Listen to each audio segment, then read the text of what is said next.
launching free upskilling courses to pivot your career from UPSC,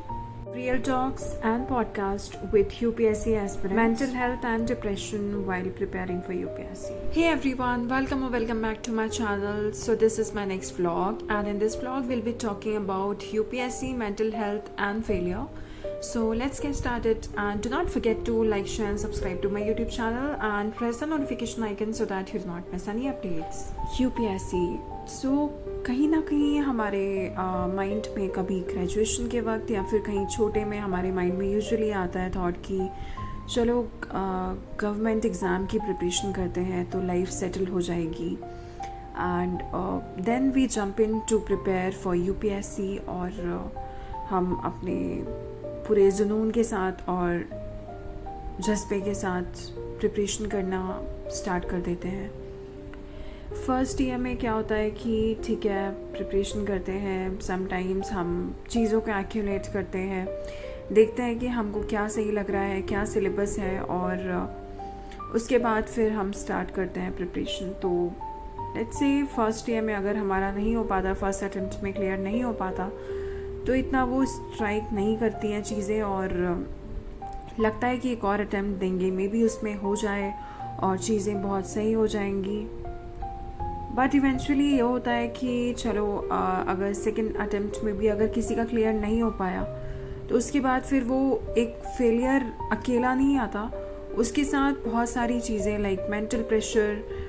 और society की बहुत सारे थॉट्स एंड देन एज. उसके बाद ये देखते हैं कि हमारे फ्रेंड्स बहुत कुछ कर रहे हैं, तो इसी दौरान जब ये सारे थॉट्स हमारे माइंड में आते हैं तो ये लगता है कि अगर इस साइकिल से बाहर निकल गए तो ऑफ कोर्स बहुत पीछे हो जाएंगे और लाइफ में कुछ अच्छा करने का मौका भी नहीं मिलेगा मे बी आगे. बट ये बहुत ही गलत थॉट होता है जिसकी वजह से मोस्टली हम सब जो यूपीएससी की प्रिपरेशन कर रहे होते हैं वो विशियस साइकिल में ही फंसे रह जाते हैं, जिसकी वजह से हमारे मल्टीपल अटेम्प्ट्स हो जाते हैं. ऑफ कोर्स किसी का जिसका होता है सिलेक्शन बहुत अच्छी बात है, लेकिन अगर जिसका नहीं होता है ऑफ कोर्स, क्योंकि अनसर्टेनिटी काफ़ी ज़्यादा है इसमें, एंड इट्स वेरी इंपॉर्टेंट कि हमको प्रैक्टिकल रहना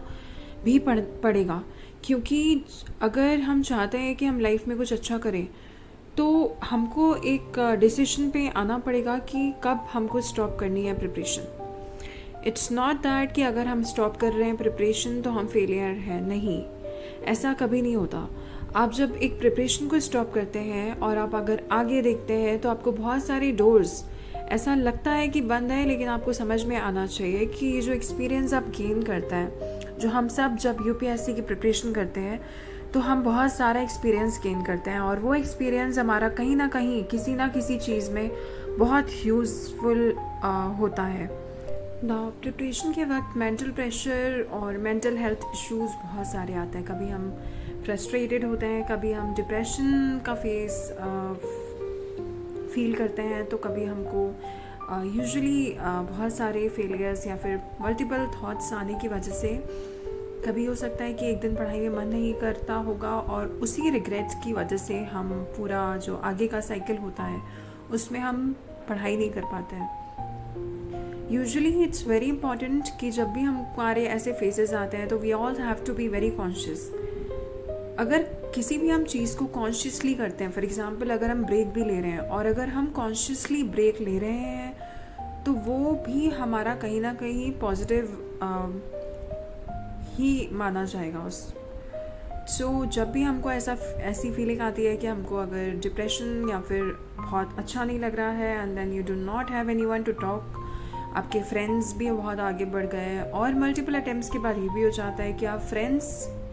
से भी और फैमिली से भी अपने आप को आइसोलेट करना चालू कर देते हैं. So in that case it is very important कि किसी ऐसे व्यक्ति की मदद लेनी चाहिए या फिर उनसे बात करनी चाहिए, काउंसलर्स की हेल्प लेनी चाहिए.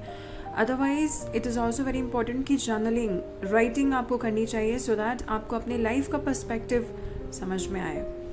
यूपीएससी की प्रिपरेशन के वक्त इट्स वेरी इंपॉर्टेंट कि आप अपनी हॉबीज़ को भी फॉलो करें, क्योंकि यूजुअली ये होता है कि बहुत ज़्यादा मोनोटनस स्केड्यूल होने की वजह से हम अच्छा फील नहीं करते हैं. Now after all these things what come next is कि जब हमने डिसाइड कर लिया कि यूपीएससी से बाहर आना है, तो ऑफकोर्स माइंड में आता है कि how do we have to how we should pivot our career. So उस केस में बहुत सारे मल्टीपल थॉट्स आते हैं, pivoting your career from UPSC to corporate, और pivoting your career from UPSC to teaching, और upskilling yourself so that you land up somewhere जहाँ पर आप अपनी लाइफ को अच्छे से एंजॉय कर पाते हैं। जो आपने ड्रीम्स देखे अपनी लाइफ में वो आप एंजॉय कर पाते हैं। यूजुअली ये होता है कि हम देखते हैं कि यूपीएससी में हमारा सिलेक्शन होने के बाद हम बहुत अच्छी लाइफ और ओवर ग्लोरीफाइड जो सीरीज़ है यूपीएससी की, जो हमारे यूट्यूब चैनल्स पे बहुत ज़्यादा दिखाई जाती है, उससे हम बहुत ज़्यादा इन्फ्लुएंस हो जाते हैं, जिसकी वजह से हम ये सोचते हैं कि यूपीएससी से अच्छा कुछ है ही नहीं। In order to pivot your career, I will be launching a free course on communication, on upskilling. अगर आपको वेब डेवलपमेंट या फिर अगर जो नॉन टेक बैकग्राउंड से हैं उनके लिए भी बहुत सारे स्किल्स होते हैं, like project management, business analyst, data analyst, बहुत सारी चीज़ें उनके लिए, अपस्किलिंग की चीज़ें या फिर कुछ फ्री कोर्सेज, सो दैट आप भी अपना पर्सपेक्टिव बताइएगा कि आपको क्या सीखना है या फिर आपका क्या इंटरेस्ट है for pivoting your career. Trust me, सिर्फ 6 महीने के अंदर आप अपना करियर को पिवट कर सकते हैं, and it is not a big deal. आपको सिर्फ अपने ऊपर कॉन्फिडेंस, भरोसा होना चाहिए, क्योंकि UPSC is not the end, it is just the beginning. Thank you so much for watching.